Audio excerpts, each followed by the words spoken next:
오늘 우리에게 주시는 하나님의 말씀은 누가복음 17장 11절부터 19절까지의 말씀입니다. 예수께서 예루살렘으로 가실 때에 사마리아와 갈릴리 사이로 지나가시다가 한 마을에 들어가시니 나병 환자 10명이 예수를 만나 멀리 서서 소리를 높여 이르되 예수 선생님이여 우리를 불쌍히 여기소서 하거늘 보시고 이르시되 가서 제사장들에게 너희 몸을 보이라 하셨더니 그들이 가다가 깨끗함을 받은지라. 그 중에 한 사람이 자기가 나은 것을 보고 큰 소리로 하나님께 영광을 돌리며 돌아와 예수의 발 아래에 엎드려 감사하니 그는 사마리아 사람이라. 예수께서 대답하여 이르시되 10사람이 다 깨끗함을 받지 아니하였느냐? 그 9은 어디 있느냐? 이 이방인 외에는 하나님께 영광을 돌리러 돌아온 사람이 없느냐 하시고 그에게 이르시되 일어나 가라, 네 믿음이 너를 구원하였느니라 하시더라. 이것은 오늘 우리에게 주시는 하나님의 말씀입니다. 할렐루야. 오늘은 맥주감사절입니다. 코로나19 시대에 지난 반년간 두렵기도 하고 또 많은 일들이 힘들고 또 어렵게 한 적이 많았는데 그럼에도 불구하고 하나님께 이렇게 귀한 감사의 예배를 올릴 수 있게 되어서 하나님께 참 감사합니다. 그리고 여기 예배에 참여한 우리 귀한 성도 여러분을 축복합니다. 우리가 드리는 이 감사의 예배를 우리 하나님께서도 기쁘게 받아주시고 또 하나님께서만 영광을 누리시는 줄 믿습니다. 이솝우화에 나오는 이야기입니다. 배가 고픈 여우가 산에서 먹을 것을 계속 찾아다니다가 먹을 것이 없으니까 민가에까지 내려오게 되었는데 마을 초입에 들어오다가 어떤 농부가 경영하고 있는 포도원을 보게 되었습니다. 포도원을 보니까 포도 열매가 주렁주렁 매달려 있는 거예요. 그래서 이 작은 여우가 포도원으로 갑니다. 저것을 따먹어야겠다.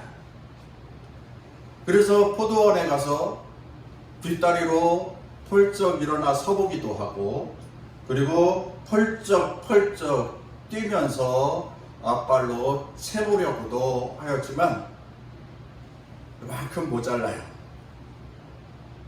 그런데 10번을 합니다. 20번을 합니다. 그런데 하면 할수록 요만큼 모자랐던 것이 이만큼 모자라고 이만큼 모자란 것이 또 이만큼 모자라고. 왜요? 힘이 빠졌으니까요.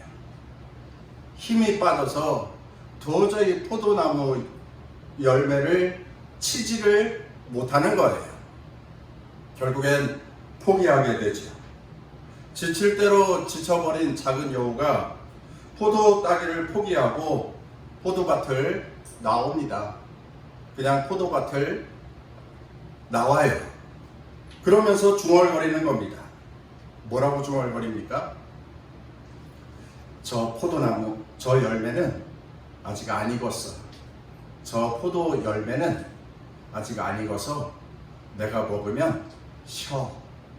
고통스럽기만 해. 저 열매는 따나 마나 먹을 수가 없어. 여러분, 심리학에 방어기제라고 하는 말이 있습니다. 사람이 살아가면서 여러 가지 갈등과 곤란한 상황을 겪게 되는데 그 마음에 불안한 마음이 생겨나고 그 불안함을 통하여서 자기 자신을 지키기 위해 자동적으로 취하는 적응 행태, 이런 것을 방어기제 이렇게 설명을 합니다. 그런데 그 방어기제 중에 이런 게 있어요. 합리화. 자기 합리화라고 하는 것이 방어기제의 한 방편이에요. 자신이 맞닥뜨리는 상황을 사실과 다르게 왜곡하여서 자신이 상처받지 않도록 정당화하는 것, 그것을 합리화 이렇게 말합니다.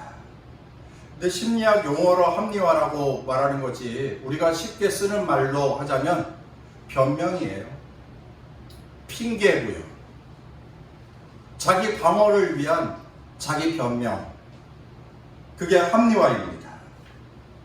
그런데 이 자기 변명이 자기 자신의 자존심을 지킬 수 있을런지는 몰라도 그 변명이 때론 우리에게 올바른 길을 선택하지 못하게 합니다.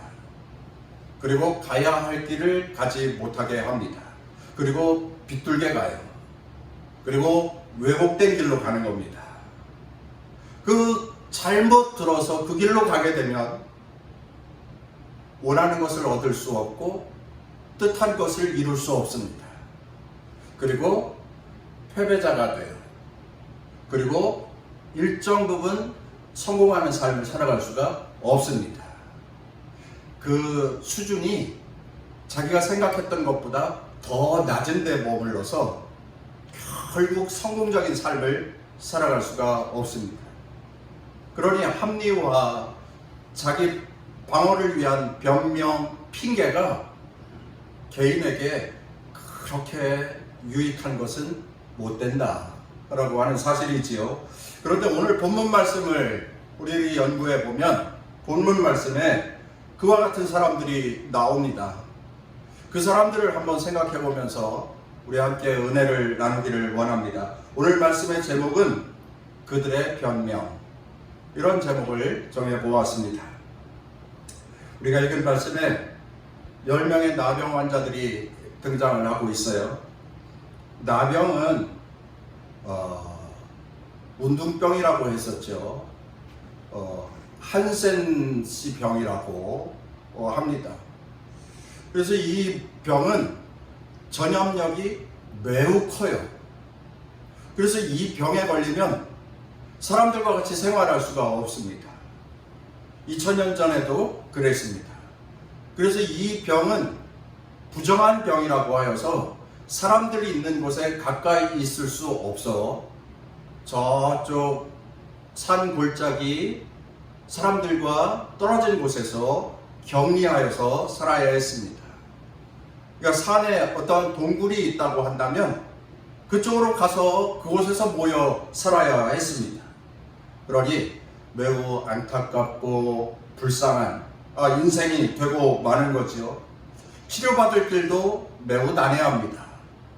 난치병, 불치병이라고 해도 틀리지가 않습니다. 그 병을 앓고 고생하다가 그 병으로 죽어가야 하는 그러한 형편의 사람들이었습니다. 한 사람도 아니고 10사람이. 그런데 어느 날 예수님께서 그 나병 환자들이 지내고 있는 지역을 지나가신다고 하는 소식을 전해 듣게 되었는데, 이 사람들이 어떻게 예수님에 대하여서 소식을 들었는지 예수님에 대한 소문을 들은 모양입니다. 치료하시는 예수님, 그리고 사랑이 많으신 예수님, 능력이 크신 예수님. 그래서 그들은 절호의 기회를 잡았다고 생각을 했어요. 그래서 예수님이 저만치 지나가는 사람들의 무리가 있는 것을 보고 그들이 멀리 서서, 가까이 갈 수 없으니까 멀리 서서 예수님께 고함을 지르는 거예요. 소리를 지르는 거예요. 예수님, 우리를 불쌍히 여겨주세요. 예수님, 우리를 치료해 주세요. 그들은 절박했습니다. 그들의 부르짖음은 애절했어요. 왜냐하면 이 순간을 지나치면 어쩌면 다시는 예수님이라고 하는 분을 만날 수 없을 것이다 라고 생각을 했기에 그들은 소리 질러 예수님을 불렀습니다. 예수 선생님, 우리를 불쌍히 여겨주세요. 우리를 돌아봐 주세요. 우리를 치료해 주세요 하고 소리 질렀습니다. 그런데 그 소리가 예수님께 들렸어요. 예수님이 어떤 분입니까? 자비와 긍휼이 풍성하신 예수님, 그리고 사랑과 은혜가 가득하신 예수님, 부르짖는 자들의 청을 모른다 하시는 분이 아니잖아요. 그래서 예수님이 그들을 만나 주십니다. 불쌍히 여겨달라고, 우리를 치유해달라고, 고쳐달라고 하는 이 나병 환자들을 만나시고 그들에게 다짜고짜 이렇게 말씀하십니다. 14절 말씀인데요. 같이 읽어보겠습니다. 시작. 보시고 이르시되 가서 제사장들에게 너희 몸을 보이라 하셨더니까지. 그들 앞에 가자마자 예수님께서는 다짜고짜 단도직입적으로 그렇게 말씀을 하시는 거예요. 가서 제사장들에게 너희 몸을 보이라. 가서 제사장들에게 너희 몸을 보이라. 그런데 말입니다. 10명의 나 환자들이 그 예수님의 말씀에 순종했다는 거예요. 야, 그만큼 예수님에 대한 기대가 컸던 모양입니다. 예수님이 무슨 말씀을 하시든지 그대로 해야 되겠다 라고 하는 그러한 믿음이 그들의 마음 가운데에 충만했던 것 같아요. 가서 제사장들에게 너희 몸을 보이라. 이 말씀을 하자 그 사람들이 제사장에게 달려가는 거예요. 여러분, 지금 치료된 상태가 아닙니다. 몸에는 골마서 진물이 나고 있고 그리고 일그러진 피부 상처 그대로인데 그들이 제사장에게 달려가는 거예요. 몸에는 나병균 그대로 있는 상태인데 몸에 어떠한 치료의 변화가 조금도 생겨난 상태가 아닌데 제사장에게 가서 보이라 하는 그 말씀을 따라서 그들이 제사장에게 달려가는 것입니다. 순종했다는 거예요. 순종입니다. 아직 되지 않은 일인데 그들이 믿음이 있었어요. 그래서 예수님의 말씀을 따라서 그들이 순종합니다. 이걸 갖다가 우리는 이렇게 표현하죠. 된 줄로 믿고 순종했다. 될 줄로 믿고 순종했다. 이러한 표현을 우리들이 씁니다. 여러분, 된 줄로 믿고 순종했다.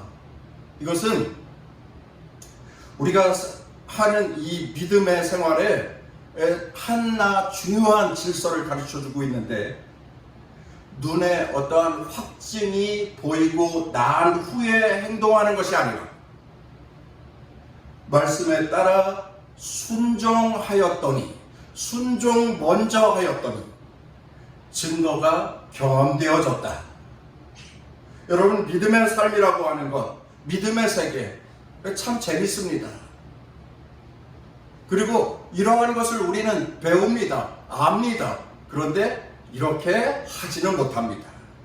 그래서 믿음이 어려운 부분이 있어요.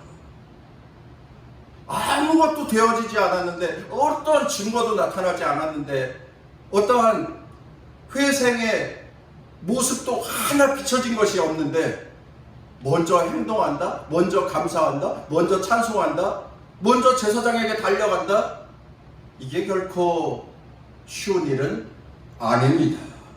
그런데 성경은 순종하였더니 능력이 나타났다, 순종하였더니 기적이 나타났다. 이것을 참 많이 가르쳐주고 있습니다. 이것이 믿음의 세계다.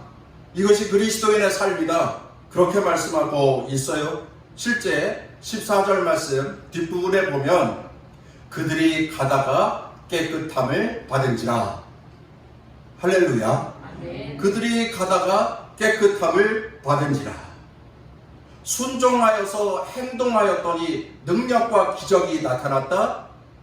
환자들이 예수님의 말씀을 믿고 순종하여 행동하였더니 놀라운 치료의 역사가 나타났다. 회복의 역사가 나타났다. 이렇게 말씀하고 있어요.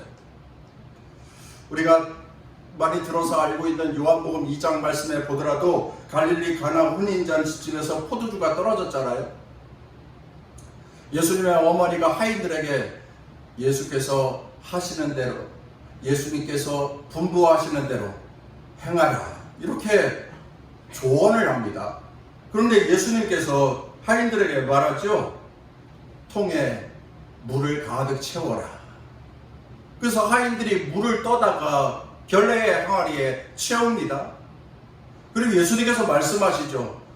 떠다가 손님들에게 주어라. 그러자 하인들이 그 물을 떠다가, 맹물인데 그 물을 떠다가 손님들에게 주어요. 그런데 그게 어느 순간 포도주가 되었는지 모르겠지만 그 포도주를, 그 맹물을 받아 마신 사람들이 막 이구동성으로 칭찬하는 거예요. 사람들이 거나하게 취하면 나쁜 포도주를 갖다 내는 것이 사람들의 일반 생리인데 어떻게 이 집은 이렇게 극상품의 포도주를 이렇게 많이 갖다가 베푸느냐고, 이 포도주가 도대체 어디서 난 거냐고 칭찬하는 그러한 장면이 나오게 되지요. 예수님께서 분부하시는 대로 행하였더니 극상품의 포도주가 떨어진 잔치집에 새롭게 공급되어졌다. 순종의 역사입니다. 순종이 나타낸 기적입니다. 물이 변하여서 포도주가 되었다는 이야기인데 거기에 순종이 그 일을 이룬 매개였다. 이렇게 성경은 말씀하고 있어요. 여러분, 믿음은 순종을 낳고 순종은 축복을 낳습니다. 믿음은 순종을 낳고 순종은 축복을 낳습니다. 한번 따라할 거예요. 믿음은 순종을 낳고 순종은 축복을 낳습니다. 시작. 믿음은 순종을 낳고 순종은 축복을 낳습니다. 믿음은 순종을 낳고 순종은 축복을 낳습니다. 순종은 기적을 낳습니다. 할렐루야. 오늘 본문 말씀에 나오는 10명의 나병 환자들이 그랬습니다.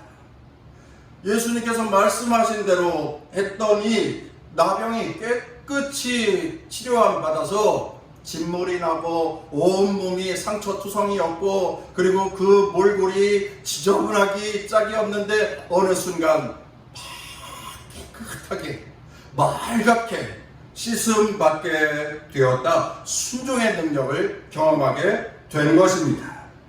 그런데 여러분, 오늘 본문 말씀이 가르쳐주는 성경의 진리는 그것뿐만이 아닙니다. 뭐가 또 있습니다.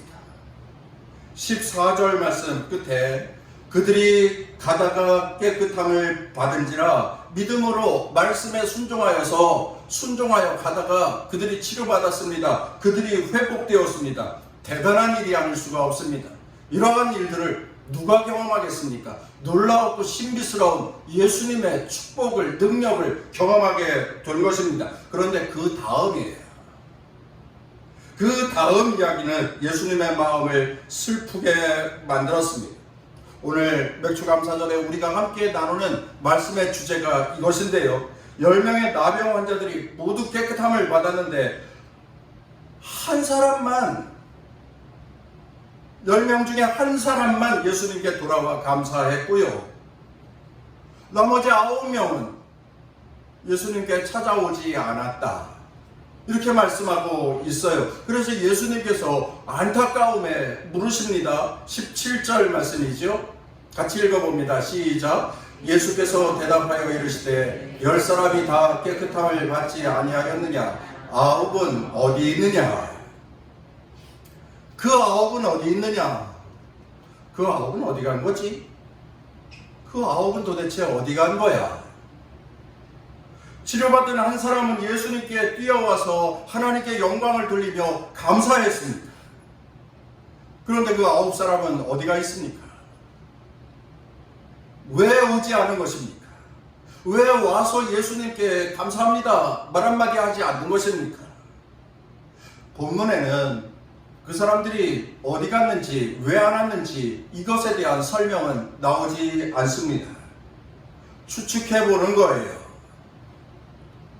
그 사람들 와서 당연히 감사하는 것이, 사람이라면 그렇게 하는 것이 마땅한 것 아닙니까? 그런데 그 사람들 왜 오지 않았을까요? 예수님이 병을 고쳐주셨는데 예수님이 하신 말씀을 따라 제사장에게 가다가, 순종하여 가다가 놀라운 질병의 치료의 역사를 경험했는데 그들이 왜 감사하지 않는 것입니까? 그것이 알고 싶다에 김상중 씨 버전으로다가 이야기를 하자면 그 사람들을 만나봐야겠습니다. 그 사람들을 만나봐야겠습니다. 그 사람들이 도대체 왜 무슨 생각으로 뭐 저 중요한 게 있다고 예수님께 나오지 않은 것입니까? 물론 그들을 만나면 그들도 할 말이 있을 거예요. 왜 그들이 할 말이 없겠습니까?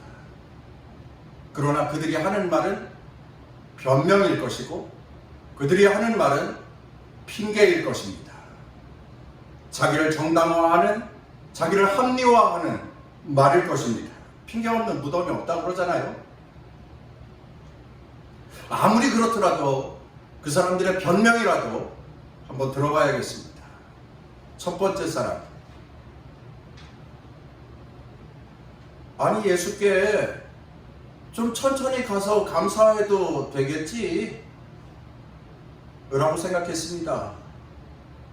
두 번째 사람. 진짜 나았는지 조금만 더 기다려보고 확인해 봐야지. 세 번째 사람. 낫긴 난 것 같은데 혹시 재발할지도 몰라. 그 사람들의 말은 좀 겹치는 부분이 있는 것 같습니다. 네 번째 사람. 이제 보니 내 병은 나병, 문둥병이 아니었나 봐. 다섯 번째 사람.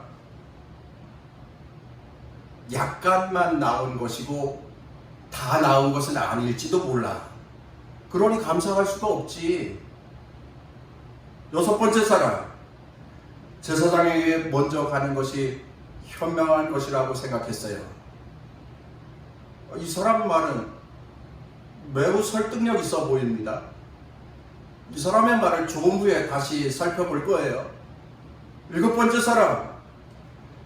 예수께서 나를 위해 뭐 그렇게 특별히 애쓴 것도 없잖아. 말 한마디 삑하고. 뭐 예수께서 나에게 안수를 했나, 붙들고 기도를 했나, 뭐 한 것도 없잖아. 아홉 번째 사람. 어쩌면 나는 나아가고 있는 상태였을지도 몰라. 여러분들, 이 사람들의 이야기를 들어보니까 생각도 다르고 또한 생각도 참 많고 그리고 할 말도 많고 핑계도 많고 변명도 많습니다.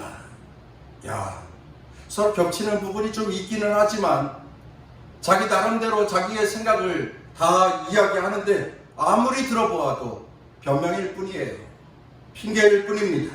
그 중에서 아까 말씀드렸던 여섯 번째 나온 자, 제사장에게 먼저 가는 것이 더 현명한 것이라고 생각했어요 라고 말했던 사람. 제사장에게 가서 먼저 확인받고 나병이 치료받았어요 라고 하는 확인 도장을 받는 게 더 중요한 일이지. 그래야 거리도 뛰어다닐 수 있고 누구도 만날 수 있고 그리고 예수 그분 보니까 무리들이 많이 있던데 그곳에 가까이 갈 수도 있는 것이고 그리고 꼭 굳이 지금 당장 하지 않아도 나중에 하면 되는 일이고 뭐 우리가 큰 잘못을 했다고 그렇게 호들갑입니까? 나 혼자의 이야기예요. 사실 그의 입장에서 보자면 고침받은 몸을 제사장에게 가서 보여주고 나병에서 치유되었다는 것을 확인받는 것, 그 매우 중요한 일입니다. 제사장에게 확인 도장을 받지 않으면 여전히 나병 환자잖아요. 치료받지 못한 상태에 있는 거잖아요. 아마 어쩌면 우리들도 그 사람 말이 맞네. 지금 앉아 계신 예배하는 우리 영상으로 예배하는 우리 성도들 가운데도 그 사람 말이 뭐 틀린 게 있어. 이렇게 생각하는 분들이 계실 거예요. 충분히 그렇게 생각하실 수 있어요. 저도 그렇게 생각이 되는 부분도 있어요. 그런데 신앙의 세계는, 믿음의 세계는 사람들이 쉽게 생각하는 것 그 이상의 수준이 다른 세계가 있다라고 하는 거지요.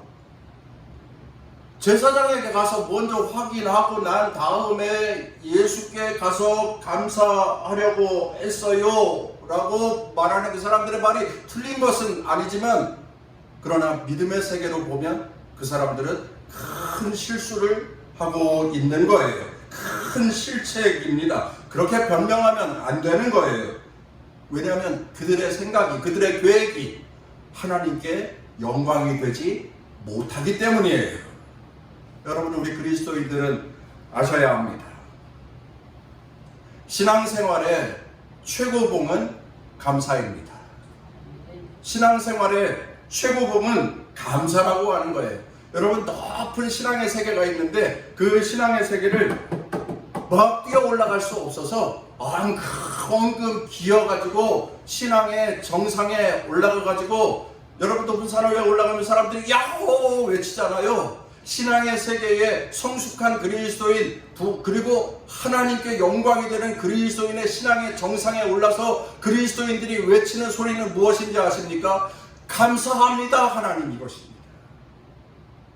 신앙의 세계의 최고봉에서 외칠 그리스도인들의 함성은 감사합니다, 이것입니다. 정상에 올라서 두 손을 모아 하나님 앞에 감사합니다 외치는 것, 그것이 믿음의 사람, 믿음의 세계의 최고봉에서 하나님의 백성이, 그리스도인이 외칠 소리인 것입니다. 하지만 한 사람, 이 사마리아 사람 외에 나머지 9명은 추측이에요. 추측입니다. 왜 안 왔는지 나오지 않아요. 제사장에게 갔습니다. 한 사람 예수님께 와서 감사했던 사람 모양으로 그들도 마음속에 감사의 마음도 있었고 기쁜 마음도 있었고, 그래 가서 감사드려야지 하는 마음도 있었지만, 그러나 그들은 우선순위를 제사장에게 두었습니다. 그리고 감사를 미루었습니다. 그러면 나중에 와서 감사를 했나요? 나중에 와서 예수님께 감사를 드렸다는 말씀은 성경에 어디에서도 찾아볼 수가 없습니다. 예수님이 이렇게 섭섭하게 9은 어디 갔느냐라고 물으셨던 말씀이면, 예수님의 섭섭함을 풀어주기 위하여서라도 누가복음을 기록했다고 한다면 분명히 그들이 돌아와서 예수님께 감사하였다라고 하는 사실이 있다면 그것을 성경 어디엔가 적시해 두었을 텐데, 그들은 돌아오지 않았습니다. 시간이 지나면서 잊어버리고 만 것입니다. 여러분, 구약 성경 이야기를 잠깐 하겠습니다. 레위기 14장에 보면은요, 나병 환자가 치료받고 정상적인 활동을, 정상적인 생활을 하기 위하여서는 이러한 과정을 거쳐야 합니다 라고 하는 내용이 나오는데, 나병 환자가 극적으로 치료 안 받았어요. 그리고 제사장에게 갔어요. 제사장이 그날 그 치료받은 나병 환자를 만나는 그 순간부터 레위기에 나오는 말씀을 해드릴게요. 제사장은 새 2마리를 잡아서 새의 피를 나병으로부터 깨끗함을 받은, 치료함을 받은 그 사람에게 뿌립니다. 그리고 그들의 옷을 빨게 합니다. 그리고 온 몸에 털을 다 깎습니다. 그리고 자기의 장막으로 들어가서 7일 동안 나오지 못합니다. 자가격리 7일이에요. 자가격리 7일. 그리고 7일이 지나면 다시 머리털, 수염, 이 모든 몸의 털을 다시 다 깎습니다. 그리고 몸을 깨끗하게 합니다. 그리고 8일째 되는 날 새벽에 하나님 앞에 속죄제를 드립니다. 번제를 드립니다. 그 제사가 끝나면 완전히 새 사람이 되었습니다. 사회에서 생활할 수 있습니다. 며칠이 걸려요? 8일이 걸리는 거예요. 그들이 제사장에게 달려가면서 빨리 가서 제사장에게 확답을 받고 예수님께 와서 감사해야지, 뭐 그런 생각을 했을런지 모르겠습니다. 그런데 갔다가 빨리 올 수가 없어요. 며칠이 걸려요? 8일이 걸린다고 하는 거예요. 그 8일이라고 하는 시간이 매우 긴 시간입니다. 결코 짧은 시간이 아니에요. 사람들이 아침과 저녁으로 마음이 변한다고 하잖아요. 아침에 이 마음이었다, 저녁에 저 마음이었다. 그래서 조석변개 이러한 말도 있지 않습니까?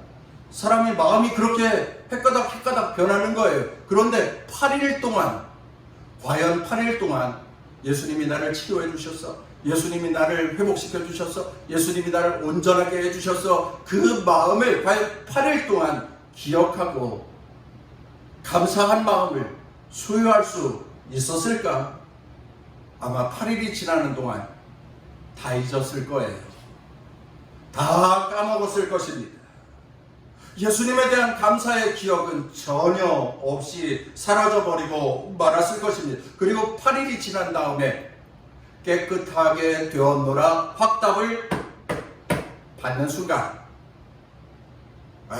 이제 뭐 예수께 가서 뭘 감사해. 예수 그분 어디로 가 있는지도 몰라. 그 예수를 어떻게 또 찾아다녀. 아마 사람들은 이러한 마음이었을 거예요. 굳이 지금 가서 뭘 감사해. 여러분, 변명으로 제사장에게 갔었는데, 제사장에게 갔다고 변명을 했었는데 8일이 지나고 난 다음에 그들은 또 변명을 합니다. 또 핑계를 댑니다.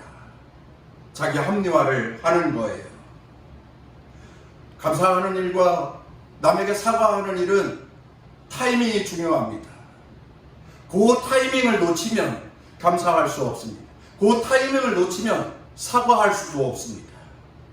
이제서 뭐 시간이 이렇게 지났는데 뭘 사과를 해. 여러분, 그런 생각 해본 적, 그런 경험 해본 적 있으십니까? 지금 당장 하지 않아도 돼. 물론 그럴 수 있습니다. 그러나 당장 하지 아니하면 잊어버립니다. 당장 하지 아니하면 영원토록 하지 못하게 되는 것입니다. 지금 당장 하지 않아도 되는 일, 세상에 많습니다. 친구를 만나는 일, 당장 하지 않아도 됩니다. 옷을 사 입는 일, 지금 당장 하지 않아도 됩니다. 어디를 여행하는 일, 당장 하지 않아도 되고요. 어디 쉬러 갔다 와야 되겠다, 어디 맛집에 다녀와야 되겠다, 오늘 피곤하니 좀 더 잠이나 자야 되겠다, 오늘 당장 하지 않아도 되는 일입니다. 생각의 차이예요. 내일을 우선하는가, 하나님을 먼저 생각하는가, 우선의 차이입니다. 하나님께 감사하는 일은 나중으로 미룰 수 없습니다. 하나님께 감사하는 일은 변명하면 안 됩니다. 하나님께 감사하는 일은 절대로 핑계대면서 정당화하거나 또 자기 합리화를 하면 안 되는 거예요. 감사를 나중으로 미루면 안 되는 겁니다. 미루면 못해요. 미루면 잊어요. 미루면 못하는 겁니다. 그냥 그렇게 스쳐 지나가 버리고 마는 것입니다. 여러분, 오늘 우리는 맥주감사절 예배를 드리고 있습니다. 지난 반년을 지켜주신 하나님께 하나님 감사합니다, 감사합니다 하면서 예배를 드리는 거예요. 여러분들이 그 마음인 줄 믿습니다. 하나님 앞에 감사함으로 예배 드리는 줄 믿습니다. 하나님께서 기뻐하실 것이고, 하나님께서 찬송 받으실 것이고, 하나님께서 여러분들에게 축복하여 주시기를 간절히 원합니다. 실제로 지난 반년 동안 생각해보면 하나님의 은혜였고 하나님의 사랑이었습니다. 그래서 이런 얘기가 어떤지 모르겠습니다만, 사람의 호흡에 문제가 생겨가지고 숨을 잘 못 쉬는 사람들은 병원에 가가지고 산소 호흡기를 끼게 됩니다. 산소 호흡기를 사용하게 되는데, 그래서 일반 수가로는 하루에 50만원 그 이상이 들어간다고 합니다. 그런데 보험 수가로다가 적용을 하게 되면 하루에 8천 몇백 원이라고 그래요. 좀 가격은 좀 다를 수도 있겠습니다. 제가 억지스럽게 말씀을 드리는지 모르겠습니다만은, 우리는 산소 호흡기 없이 마스크를 다 쓰고 사는데도 호흡을 하면서 우리는 하루하루 지난 반년을 살아왔습니다. 숨 쉬는 것만으로 하루 50만 원씩 벌면서 산 거예요. 여러분들이 억지라고 그러면 억지죠. 그런데 그 모든 것이 다 하나님의 은혜였던 것입니다. 은혜라고 하는 것은 하나님께서 값없이 주시는 것, 그것을 은혜라고 하지 않습니까? 하나님께서 값없이 우리에게 숨 쉴 수 있도록 해 주셨습니다. 그 은혜가 우리에게 있어요. 그 은혜를 내 마음에 기억하고 내 생각 속에 되뇌이며 입술에, 그리고 우리의 마음과 뜻과 정성을 다하여서 하나님 앞에 찬송하고 감사하는 것, 우리의 입술로 하나님 감사합니다, 감사합니다 고백하는 것, 그것이 그리스도인의 마땅한 책임이 되는 것을 기억하십시다. 어거스틴은 이렇게 기도했다고 그래요. 하나님, 변명하려는 욕망으로부터 나를 구해주세요. 하나님 앞에 변명하려는 그 마음으로부터 나를 구원해 주세요. 어떤 때 보면 목사도 여러 교우들에게 핑계를 댈 때가 있어요. 변명을 할 때가 있습니다. 사람이 그렇습니다. 그리고 성도 여러분들도 목회자에게 이런 핑계 저런 핑계, 자기 정당화 합리화하는 말들을 많이 해요. 저도 많이 여러분들에게 들어보았습니다. 그런데 이 핑계와 변명을 사람끼리는 그렇게 할 수 있을런지 모르겠지만 우리 하나님께는 하지 말아야 합니다. 우리 하나님께는 마음과 뜻과 정성을 다하여서 하나님 손붙들고, 하나님은 나의 목자, 하나님은 나의 주님, 하나님은 나의 전부, 그 하나님을 사랑으로 고백하며 하나님과 함께 날마다 살아가는 그리스도인이 되어야 합니다. 그리고 오늘 맥주감사절 우리는 하나님 앞에 감사합니다. 하나님 감사합니다. 하나님 은혜였습니다. 하나님 사랑이었습니다. 하나님의 능력이었습니다. 하나님 감사합니다. 그 감사를 드리는데 그 감사를 핑계로 또한 변명으로 퇴색시키지 않는 그리스도인이 되어야 합니다. 감사의 변명이 없는 신앙인들이 되시기를 바랍니다. 하나님 앞에 감사함에 익숙한 그리스도인들이 되시기를 주의 이름으로 축원합니다. 본문입니다.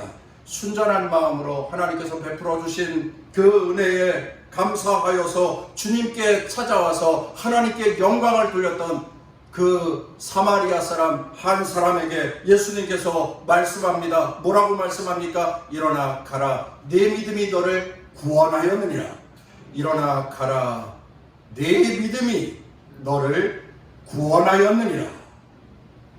믿음으로 참된 구원에 이르는 그리스도인 된 우리 남동 동산교회 성도들이 다 되시기를 주의 이름으로 축원합니다.